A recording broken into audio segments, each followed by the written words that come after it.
નમસ્કાર દર્શક મિત્રો, આપ નિહાળી રહ્યા છો એસ લાઈવ ન્યૂઝ બુલેટિન. જોઈએ આજના મુખ્ય સમાચાર. અમદાવાદમાં ઈવા વુમન હોસ્પિટલમાં રોબોટિક ટેકનોલોજીની પ્રથમ વખત સ્થાપના. વિન્ચીશી રોબોટિક સિસ્ટમથી હવે સુરક્ષિત અને ચોકસાઈભરી સર્જરી ઉપલબ્ધ. મહિલાઓના આરોગ્ય ક્ષેત્રમાં ખાસ કરીને ગાયનેકોલોજી અને ગર્ભાશય સર્જરી ક્ષેત્રમાં એક મહત્વપૂર્ણ ક્રાંતિ આવી છે. ઈવા વુમન હોસ્પિટલ, વિશેષતઃ સ્ત્રી અને ગાયનેકોલોજી માટે સમર્પિત હોસ્પિટલ, એ હવે ડીએ વિન્ચીશી રોબોટિક સર્જરી સિસ્ટમ શરૂ કરી છે. આ સાથે મહિલાઓ વધુ સુરક્ષિત, વધુ ચોકસાઈથી અને મિનિમલી ઇન્વેસિવ સર્જિકલ સારવાર ઉપલબ્ધ કરાવવાની પ્રતિબદ્ધતા વધુ મજબૂત બનતી રહી છે. આ અત્યાધુનિક સર્જિકલ સિસ્ટમ સર્જરીને અત્યંત અસરકારક કરે છે. હાઈ ડેફિનેશન 3D વિઝ્યુઅલાઇઝેશન, અદ્યતન રોબોટિક ઇન્સ્ટ્રુમેન્ટ અને સર્જનની ચોક્કસ નિયંત્રણ ક્ષમતા દ્વારા સર્જરી વધુ સુરક્ષિત રીતે કરી શકાય છે. ખાસ કરીને એન્ડોમેટ્રિયોસિસ, ગાયનેકોલોજીકલ કેન્સર તેમજ જટિલ પેલ્વિક સમસ્યાઓમાં આ ટેકનોલોજી અત્યંત ઉપયોગી સાબિત થાય છે. મિનિમલી ઇન્વેસિવ ટેકનિક દ્વારા દર્દીઓને ઓછી પીડા, ઓછું બ્લડ લોસ, ટૂંકા હોસ્પિટલ સ્ટે અને ઝડપી રિકવરીનો અનુભવ થાય છે.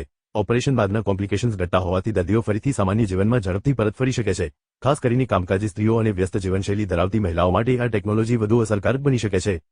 આ અદ્યતન ટેકનોલોજીનું નેતૃત્વ ડો. ધવલ દલવાયા દ્વારા કરવામાં આવશે, જે ઈવા વુમન હોસ્પિટલના સ્થાપક અને MS, DGO, લેપ્રોસ્કોપી અને રોબોટિક સર્જરી, એડવાન્સ ગાયનેકોલોજી અને ગાયનેકોલોજીક સર્જન છે. મિનિમલ ઇન્વેસિવ ગાયનેકોલોજીકલ સર્જરી ક્ષેત્રે તેમના અગણિત યોગદાન બદલ તેઓ દેશભરમાં પ્રસિદ્ધ છે.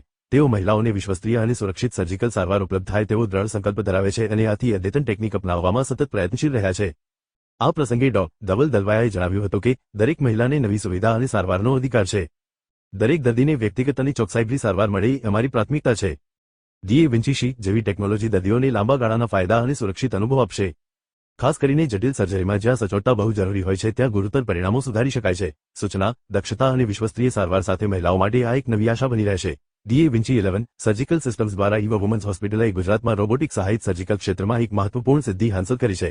વિશ્વસ્તરીય ટેકનોલોજી, અનુભવી સર્જિકલ કુશળતા અને દર્દીઓને ઉત્તમ સારવાર પ્રદાન કરવાની દૃષ્ટિ સાથે ઈવા મહિલા આરોગ્ય સેવાઓમાં નવા માપદંડ સ્થાપિત કરી રહી છે.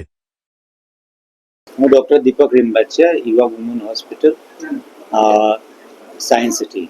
આ da Vinci XI robotic system છે, જે ડા વિન્સી એક્સઆઈની લેટેસ્ટ ટેકનોલોજી આપણે ત્યાં ઇન્સ્ટોલ થયેલી છે. આનાથી ઘણા બધા ફાયદા છે. મિનિમલ ઇન્વેઝિવ સર્જરી છે, ફાસ્ટર રિકવરી રહે પેશન્ટને, લેસર બ્લડ લોસ રહે, અને એડવાન્સ ટેકનોલોજી છે, એનાથી અલ્ટિમેટલી એડવાન્ટેજ પેશન્ટને પાસ ઓન થશે. જે અમે કન્વેશનલ લેપ્રોસ્કોપિક સર્જરી જે કરીએ છીએ અને રોબોટિક સર્જરીમાં એડવાન્ટેજ જે ટેકનોલોજીનો જે પાસ ઓન થાય છે એની અંદર પેશન્ટને જે હોસ્પિટલ સ્ટે સપોઝ કોઈની અંદર 2 દિવસ હોય લેપ્રોસ્કોપીમાં, તો કદાચ પોસિબલ છે કે આની અંદર એકાદ દિવસમાં ડિસ્ચાર્જ લઈ શકે છે પેશન્ટ અને રિઝ્યુમ કરી શકે છે એની routine activity after 7 or 10 days. Cost વિશે મને અત્યારે બહુ એટલો આઈડિયા નથી મેડમ, કારણ કે હજુ જસ્ટ ગઈકાલે ઇન્સ્ટોલ થયેલો છે, so it's difficult for me to talk. હા, પણ જે રૂટીન કોસ્ટ કરતાં 1.5 થી 2.5 લાખ રૂપિયા વધી શકે છે. આ સારવાર આવતા અઠવાડિયેથી હોસ્પિટલમાં ચાલુ થશે અને દરેક દર્દીને આનો ફાયદો મળશે. રોબોટિક સર્જરી તમારે ત્યાં જ થાય છે કે બીજે કાંઈ પણ થાય છે? ઘણી બધી જગ્યાએ થાય છે, કોર્પોરેટ હોસ્પિટલમાં બી થાય છે, બધે થાય છે. તો દર્શક મિત્રો, આ હતા અત્યાર સુધીના સમાચારની ખાસ ગતિવિધિ માટે આપ નિહાળતા રહો એસ લાઈવ ન્યૂઝ બુલેટિન. નમસ્કાર.